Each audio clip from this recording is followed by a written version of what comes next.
Olá pessoal, tudo bem? Então nós chegamos hoje no nosso 20º capítulo deste livro, Entre a Terra e o Céu.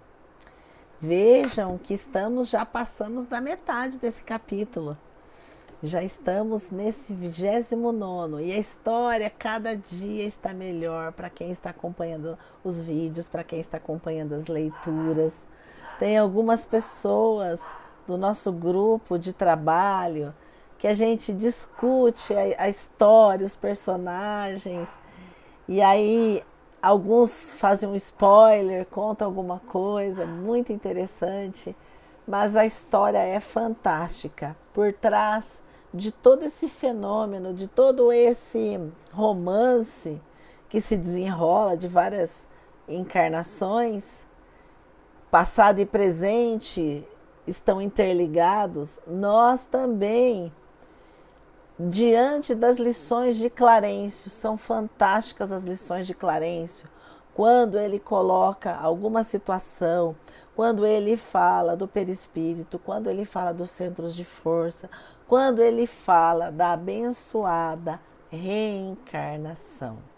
E esse capítulo vai falar ante a reencarnação, abençoada a reencarnação, abençoado o carro físico que nós temos para poder nos conduzir para o progresso, para sermos espíritos melhores, purificando o nosso espírito, tirando as mazelas, as dificuldades, os danos provocados no nosso corpo.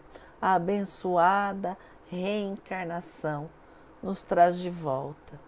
E é o verdadeiro lenitivo da dor. É abençoada porque ela provoca encontros, ela provoca desencontros, ela provoca o nascimento do verdadeiro amor, da fraternidade. Ela proporciona a amizade, porque nos amigos que nós contamos nas várias encarnações, juntos nos escoramos, juntos nós conseguimos enfrentar as dificuldades de uma existência e muitas outras existências vindouras, através da conquista do amor, da amizade, da fraternidade. Formamos um grupo e esse grupo se ajuda, se solidifica enquanto espíritos imortais. A abençoada reencarnação. Então, nesse capítulo, o Clarencio vai nos dizer e vai nos falar da importância da reencarnação. E o André narra que ele já percebe o corpo do Júlio já acoplado, conectado em Zumira. E a impressão é que ele vai desaparecendo pouco a pouco, o seu corpinho perispiritual, ele vai desaparecendo. E ele vai se constituindo organicamente no corpo da Zumira. Vejam que processo maravilhoso.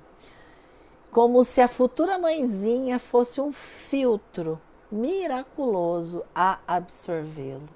E aí, nessa troca de células do corpo físico, a composição de Amaro, as células orgânicas de Amaro e de Zumira vão auxiliar na composição de um corpo mais saudável, melhor. Então vejam a importância dos pais, da importância do renascimento, dessa troca, desse processo que é a gestação tão maravilhoso, essa troca celular, essa união entre mãe e filho. Um renascimento, por esse motivo, representa uma bênção para as inquietantes responsabilidades maternais que se via detentora. Então é interessante que num determinado momento, né, o Clarencio diz, né, que a reencarnação, tanto quanto a desencarnação, é um choque biológico dos mais apreciáveis, unido à matriz geradora do santuário materno em busca de nova forma.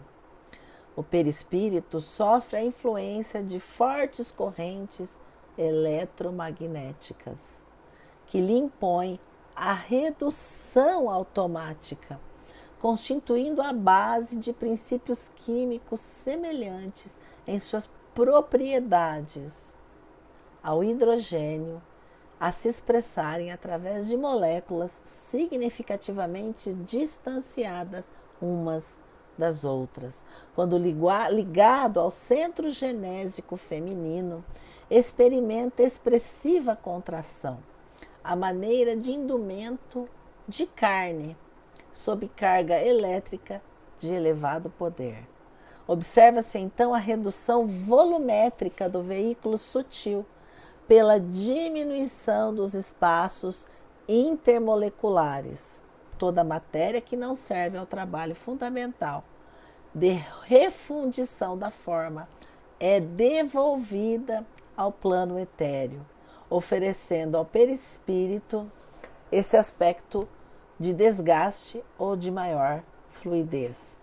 Então é tão fantástico o processo, e o André narra, né, nessa obra fantástica, que nos faz perceber como Deus, na sua bondade infinita, nos possibilita tanto aprendizado e tanto o que o corpo, o que o auxílio materno, paterno faz com o corpo para melhorar, né, melhorar aquela essência, amenizar as dores. E o Hilário diz: os princípios que analisamos funcionam em igualdade de circunstâncias para os animais, porque o Hilário é aquele que sempre faz perguntas que a gente nem imagina, né? E ele diz o seguinte: como não? Replicou o Clarencio. Todos nos achamos na grande marcha de crescimento para a imortalidade, nas linhas do infinito, do instinto, da inteligência, da razão e da sublimação, permanecemos todos vinculados à lei do renascimento. Atacamos experiências múltiplas e recapitulamo-nas, porque a gente está sempre recapitulando, tantas vezes quantas se fizerem necessárias na grande jornada para Deus, porque Deus nos oferece inúmeras chances para o nosso aprimoramento, para o nosso aprendizado. E ele diz o seguinte: a comunhão fisiopsíquica de Zulmira e Júlio, naquele instante, ao que Clarencio respondeu: imaginemos como é que está acontecendo a situação deles, que o Hilário perguntou. Aí o Clarencio, numa clareza absoluta, ele diz: imaginemos um pêssego amadurecido, lançado à cova escura a fim de renascer. Decomposto em sua estrutura, restituirá aos reservatórios da natureza todos os elementos da polpa e dos demais envoltórios que lhe revestem os princípios vitais, reduzindo-se no imo do solo ao embrião minúsculo, que se transformará no espaço e no tempo em novo pessegueiro. É esse o processo que está acontecendo com o Júlio. Então, por isso, acrescentou Hilário estudioso, é que as crianças desencarnadas reclamam um período de tempo mais ou menos longo para demonstrarem crescimento mental, como ocorre na existência comum? Aí o ministro falou que isso ocorre, sim, em muitas circunstâncias, mas há exceções à regra. O problema é de natureza espiritual, esclareceu o ministro. Durante a gravidez de Zulmira, a mente de Júlio permanecerá associada à mente materna. Por isso, a importância, quando a mãezinha está grávida, dela se manter equilibrada. Talvez ela fique nervosa, a questão dos hormônios, mas era procurar fazer, ouvir músicas calmas, fazer todo um processo para ela se acalmar, para ela estar bem, porque ela está transferindo para o seu filhinho tudo aquilo que ela está construindo na sua mente. Veja que interessante. Influenciando como é justo a formação do embrião. Então, quando a mãezinha imagina o filho saudável, ela cria na sua mente um filho como ela gostaria, ela está imprimindo naquele espírito essas condições. Olha que interessante. Todo o cosmos celular do novo organismo estará impregnado pelas forças do pensamento enfermiço de nosso irmão que regressa no mundo. Assim sendo, Júlio renascerá com as deficiências de que ainda é portador, embora favorecido pelo material genético que recolherá dos pais, nos limites da lei de herança, para a constituição de um novo envoltório. Como vemos, disse Clarencio, na mente reside o comando.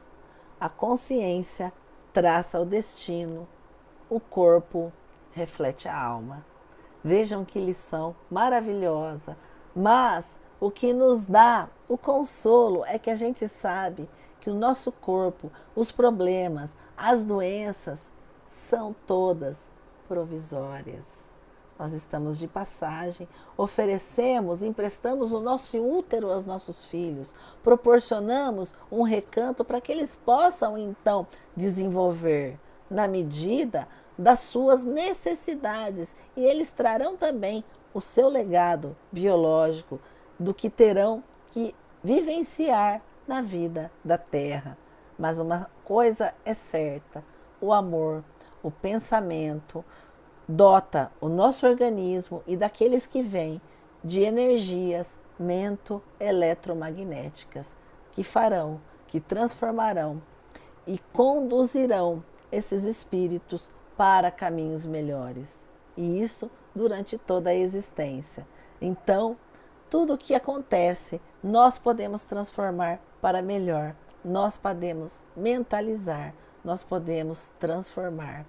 E a reencarnação é esse grande consolo que hoje, o que hoje não está muito bom ou poderia ser melhor, nós temos o poder de transformar. Então vamos transformar lentamente tudo à nossa volta para que nós possamos cada dia estar melhores. Está gostando? Curta o nosso canal, dá um joinha, assine o nosso canal também. Está bem?